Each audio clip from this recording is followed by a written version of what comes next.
Imagine a world torn asunder by the most devastating conflict humanity has ever witnessed, World War II. A conflict defined not just by battle lines, but by psychological warfare, where propaganda weaponized fear and demonization. Now, suspend that image for a moment and consider this. December 23, 1944, deep in the American South, at a secluded prisoner of war facility known as Camp Clinton, Mississippi. Here, behind barbed wire, what transpired was not torment, but turkey. Not interrogation, but an astonishing invitation. 443 recently captured German servicewomen, indoctrinated by relentless Reich propaganda depicting their American adversaries as barbaric. This was not merely a meal. It was a profound cognitive earthquake. They had braced themselves for the grimmest realities of captivity, starvation, abuse, perhaps even summary execution. Instead, they found themselves seated before platters laden with roasted turkey, mashed potatoes, and cranberry sauce, invited to celebrate the birth of Christ with their erstwhile captors. This stark juxtaposition between expectation and reality created an almost unbearable tension. What extraordinary circumstances led to this unprecedented act of grace in the brutal throes of global conflict? Before we unravel this remarkable narrative of humanity's resurgence amidst war, if this story of unexpected compassion intrigues you, please hit that like button and share your initial thoughts in the comments below. Your engagement helps us illuminate these forgotten histories. Their arrival at Camp Clinton, just 3 weeks prior, had already presented American military authorities with an entirely novel and perplexing challenge. Until December 1944, prisoner of war camps within the United States had exclusively housed male combatants. However, as Allied forces pushed deeper into German territory during the conflict's desperate final phase, women were increasingly conscripted into active combat roles. Upon their capture, these female combatants created an unprecedented situation, falling under the complex provisions of the Geneva Convention, yet requiring unique considerations. Colonel James Morrison, the seasoned camp commander, found himself utterly unprepared for the War Department's concise, almost cryptic directive. 43 German female military personnel arrived December 3rd. Process, according to Geneva Convention. Await further instructions. This was not merely a logistical puzzle. It was a profound test of human dignity and adherence to international law in a world scarred by atrocities. On December 23, 1944, within the austere confines of Camp Clinton, Mississippi, an extraordinary event transpired behind the barbed wire of an American prisoner of war facility. German women, recently captured in the conflict's waning months, sat in stunned silence as American soldiers served platters laden with roasted turkey, mashed potatoes, and cranberry sauce. This was no ordinary ration. It was a celebratory Christmas feast. These women, who had braced themselves for torture, starvation, or even death, were instead invited to commemorate the birth of Christ with their erstwhile captors. Greta Hoffmann, her hands trembling as she clutched a tin cup, watched steam rise from the hot coffee. Just 3 weeks prior, as a signals officer in the German she had been firmly convinced that capture by the Americans would entail brutal treatment. German propaganda had graphically depicted the atrocities awaiting prisoners at the enemy's hands. Yet, here she was, dressed in a clean, camp-issued uniform, seated at a table adorned with paper snowflakes by American guards. A palpable tension permeated the dining hall as 43 German women struggled to comprehend the scene before them. Across from Greta, Ingrid Miller whispered furiously in German to her bunkmate, her gaze flitting between the abundant food and the American officers standing respectfully nearby. The youngest prisoner, 19-year-old Anna Schmidt,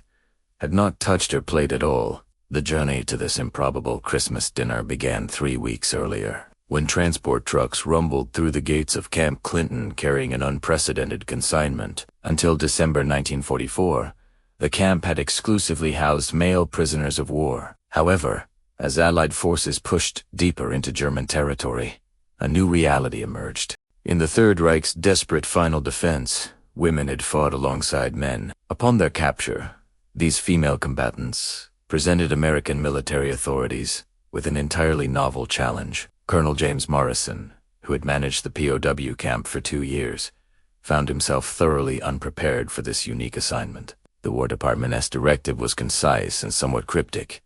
43 German female military personnel arrived December 3rd.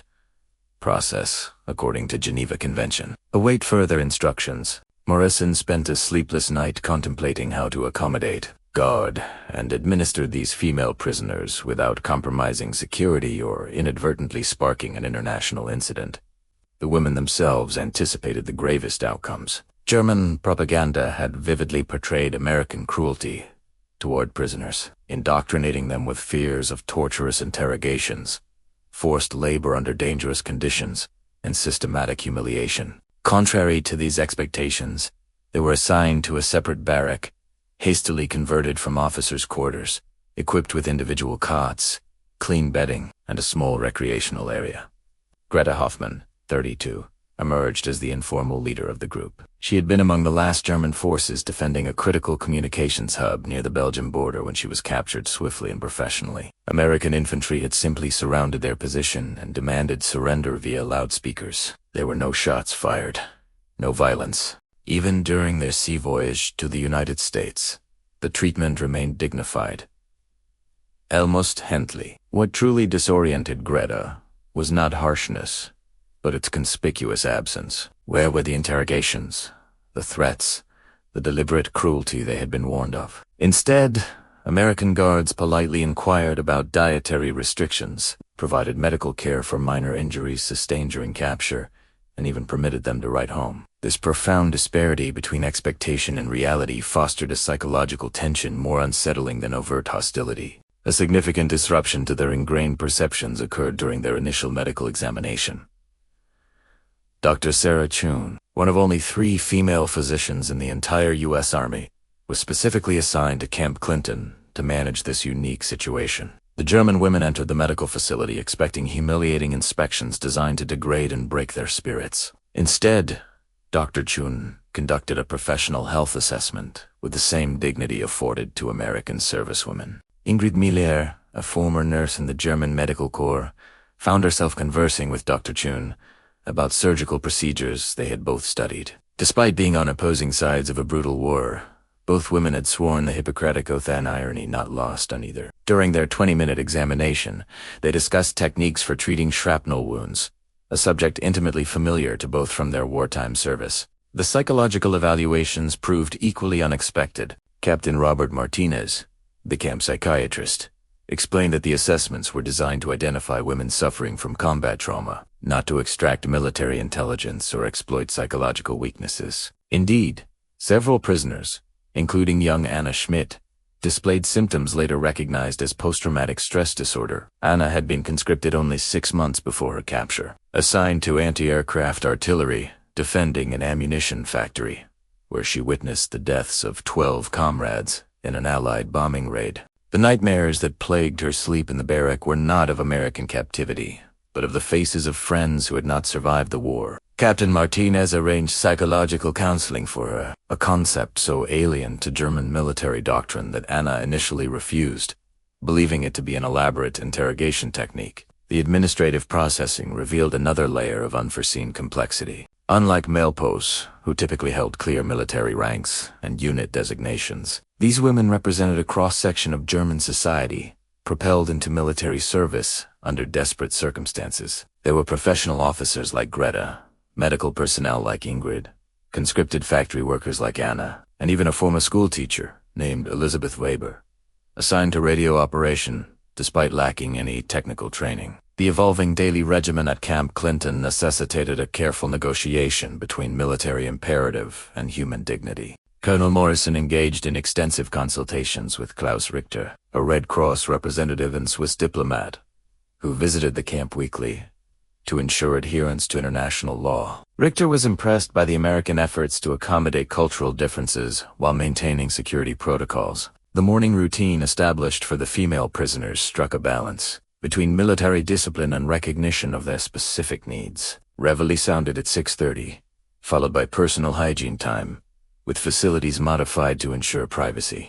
Barracks were outfitted with makeshift curtains and partitions, creating individual spaces that respected privacy while allowing for necessary supervision. Meals represented the first direct challenge to their ingrained assumptions. The German women had anticipated meager rations of bread and water, perhaps a thin soup if they were fortunate. Instead, they received the same generous portions as American soldiers: oatmeal or eggs for breakfast, sandwiches or hot meals for lunch, and hearty suppers of meat, vegetables, and dessert. The portions were so substantial that some women initially suspected the food was drugged or that they were being fattened for some sinister purpose. Work assignments became another source of both bewilderment and gradual comprehension. The Geneva Convention stipulated that prisoners could be assigned labor, but not work that directly supported the war effort against their own nation. The women were assigned to camp maintenance tasks: laundry, kitchen assistance, groundskeeping, and administrative duties.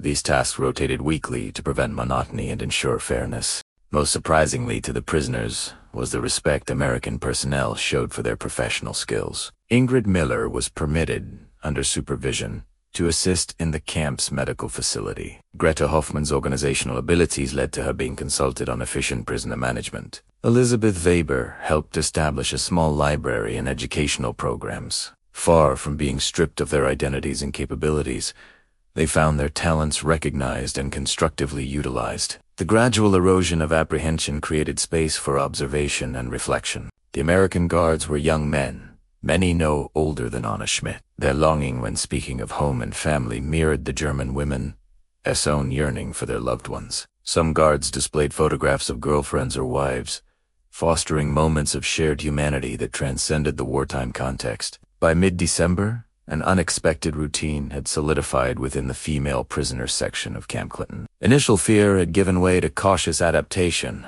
though an undercurrent of suspicion remained. No prisoner could entirely shake the feeling that this benevolence was a transient facade, destined to shatter and reveal the cruelty they had been indoctrinated to expect. The first significant test of this new reality occurred on December 15th, when Ingrid Miller collapsed during morning roll call. She had been feverish for 2 days, but had concealed her illness, fearing that a show of weakness might invite harsh reprisal. When she finally fainted, the American personnel reacted swiftly and professionally. Dr. Chun immediately transferred Ingrid to the camp hospital, diagnosed her with pneumonia, and initiated aggressive treatment with newly available penicillin. Within 3 days, Ingrid received round-the-clock medical care, a level surpassing what German soldiers could expect on the battlefield. Her fellow prisoners were permitted to visit during designated hours, bringing small gifts they had fashioned from available materials. A bookmark made of cardboard, a flower folded from paper, a small wooden cross Anna Schmidt had carved with a spoon.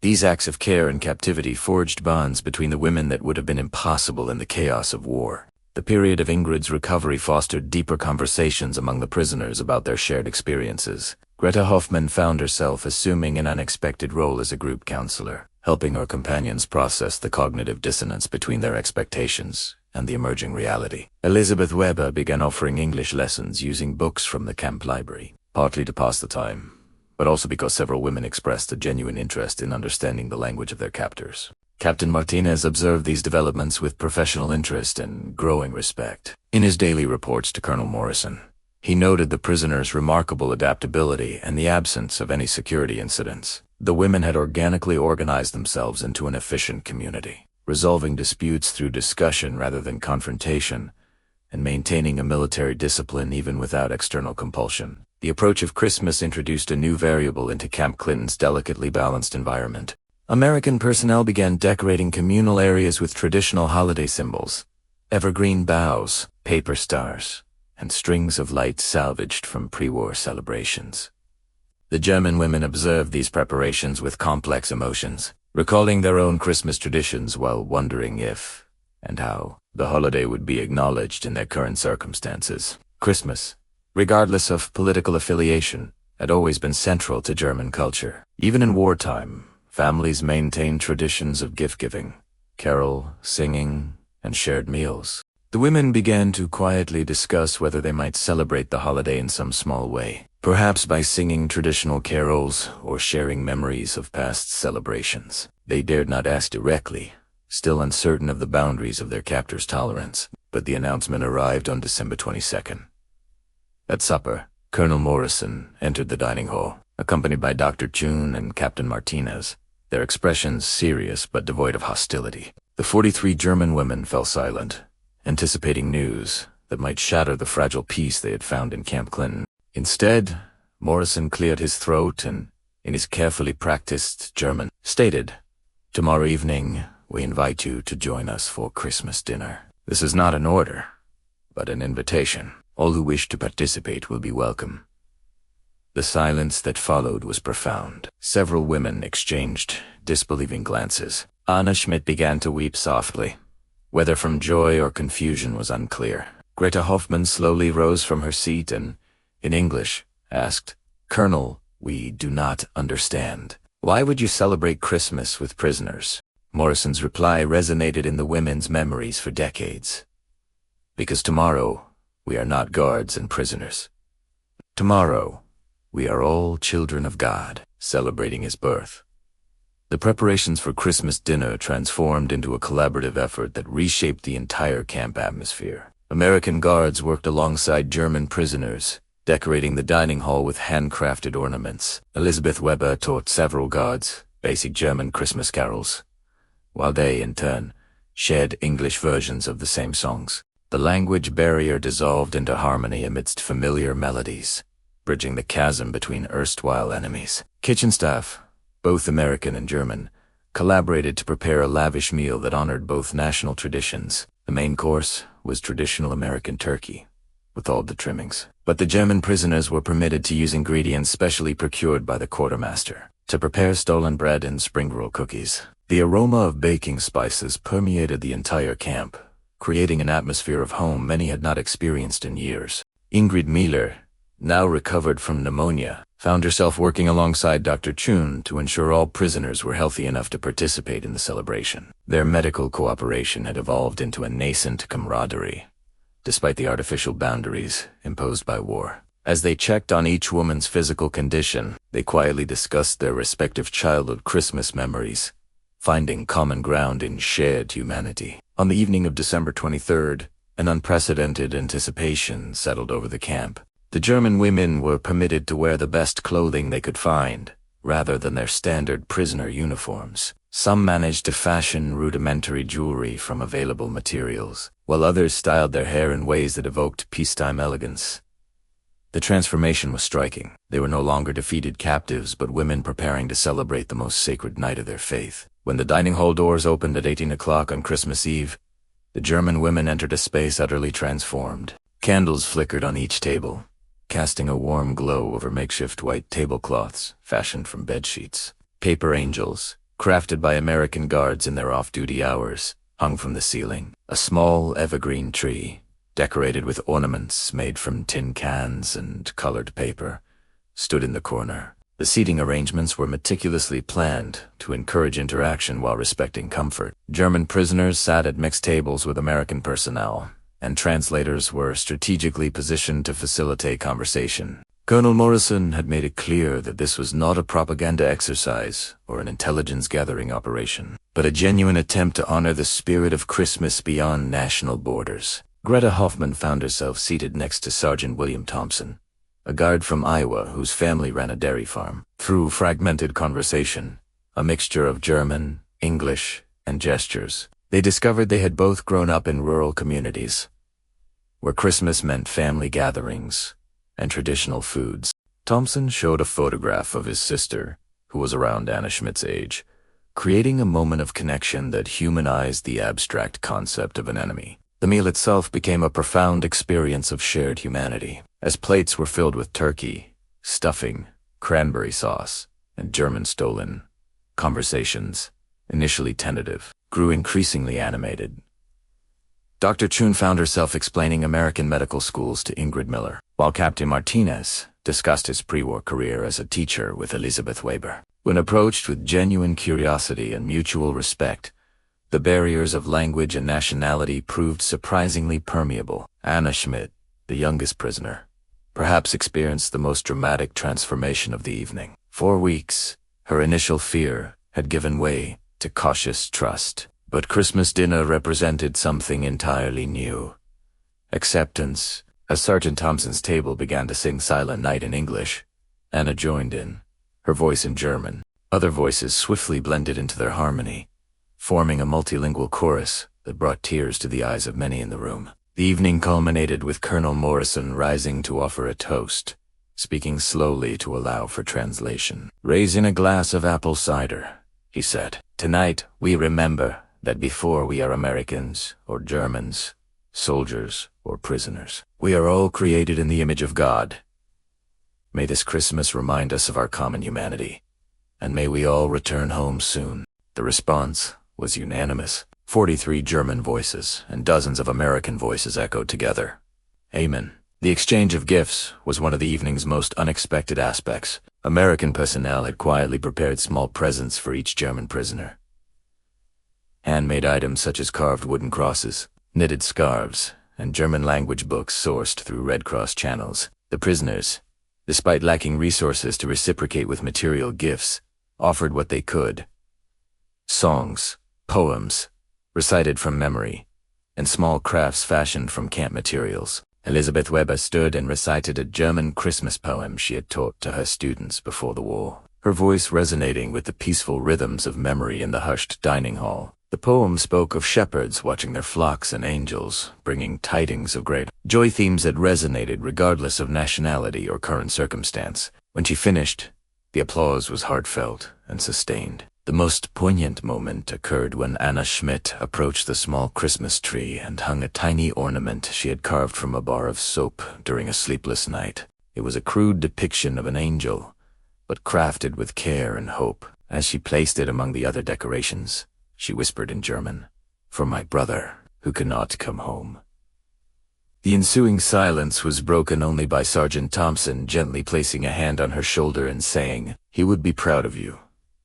As the night progressed, the artificial boundaries that had defined relationships within the camp began to dissolve. Guards shared stories of their hometowns, and prisoners reciprocated with memories of their own families. Dr. Chun and Ingrid Miller discovered they had both read the same medical journals before the war, while Captain Martinez and Elizabeth Weber found common ground in their shared love of literature and education. With Colonel Morrison's explicit permission, the celebration extended beyond the usual curfew. Christmas carols were sung in both languages, prisoners teaching American personnel the German verses, and in turn learning the English lyrics.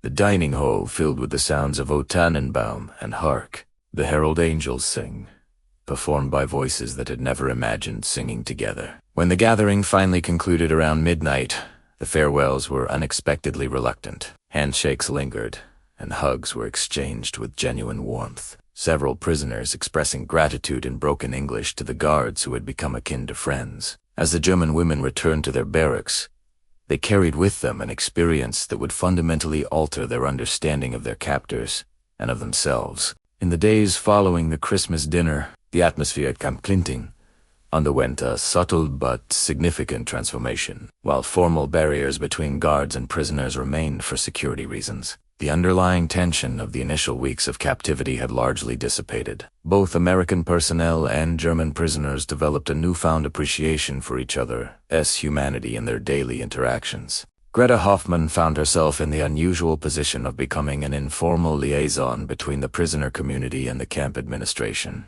Colonel Morrison began consulting her on issues affecting the women's welfare, recognizing her innate leadership abilities and the respect she commanded among her fellow prisoners. These conversations, conducted through translators, primarily focused on practical matters such as work assignments, medical needs, and educational opportunities. Elisabeth Weber's educational programs, initiated after Christmas, expanded considerably. American guards volunteered their off-duty hours to teach English, while German prisoners offered instruction in German to interested personnel. Dr. Chun and Ingrid Miller organized informal medical discussions, sharing insights into the latest therapeutic advancements emerging from wartime research. These exchanges fostered intellectual stimulation, helping to counteract the mental stagnation of imprisonment. Anna Schmidt's psychological recovery noticeably accelerated following the Christmas celebration. The kindness she experienced from Sergeant Thompson and other American personnel provided a crucial counterpoint to the combat trauma she had endured. Captain Martinez noted in his reports a reduction in the frequency and intensity of her nightmares, replaced by a cautious optimism for the future. The approach of the new year brought with it discussions about the probable end of the war and what that might mean for the prisoners at Camp Clinton. News from Europe indicated that German resistance was crumbling, making the eventual cessation of hostilities appear inevitable rather than merely possible. For the female prisoners, this prospect elicited complex emotions, hope for reunion with surviving family members, but also uncertainty about what they would find in a defeated Germany. Private correspondence had become a vital lifeline, connecting the prisoners to their former lives. American authorities allowed regular communication with families through Red Cross channels, though letters were censored for security reasons. The replies received painted a picture of a Germany transformed by war, with cities devastated, families dispersed, and basic necessities scarce. For many prisoners, life at Camp Clinton was more stable and secure than the reality that awaited them back home. In late January 1945, the final chapter of the Camp Clinton women's story began to unfold. As news of Germany's impending surrender reached the remote Mississippi POW camp, these women had been incarcerated for nearly 2 months, long enough for relationships to develop and perspectives to fundamentally shift. What began as a narrative of capture and confinement had evolved into a far more complex story, a drama of human understanding that transcended the boundaries of enmity. Colonel Morrison received orders in early February to begin preparations for the repatriation of the female prisoners. The process would be gradual, with prisoners transferred to holding facilities closer to embarkation ports as ships became available. For the 43 German women who had resided in Camp Clinton for 2 months, the news brought both relief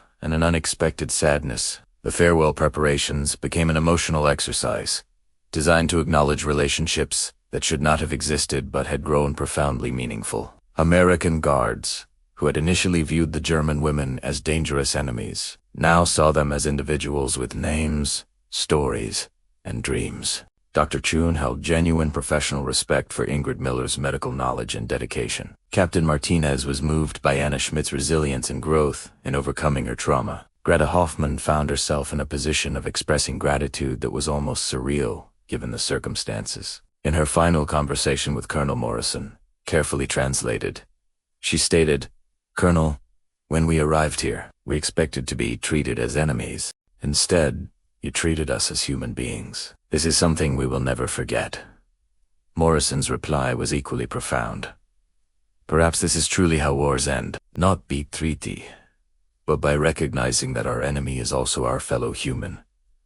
On their final night at Camp Clinton, the last gathering was held in the dining hall where the Christmas dinner had forged such unexpected bonds. There were no decorations this time, no special meal, but the warmth of human connection remained. Songs were sung, future correspondence addresses were exchanged, and promises were made to remember the capacity for kindness learned even in wartime. On February 15th, 1945, as transport vehicles arrived to commence the German women's journey home, the scene at the Camp Clinton gates was unlike any typical prisoner transfer. Guards, who had maintained professional distance for security reasons, found themselves offering personal goodbyes. Handshakes lingered, and several women openly wept as they boarded the trucks that would carry them away from the most unexpected sanctuary they had ever known. The story of the 43 German women at Camp Clinton became part of a larger narrative of how World War II concluded not solely as a military victory, but as an acknowledgement of humanity's survival, even in the most dehumanizing of conflicts.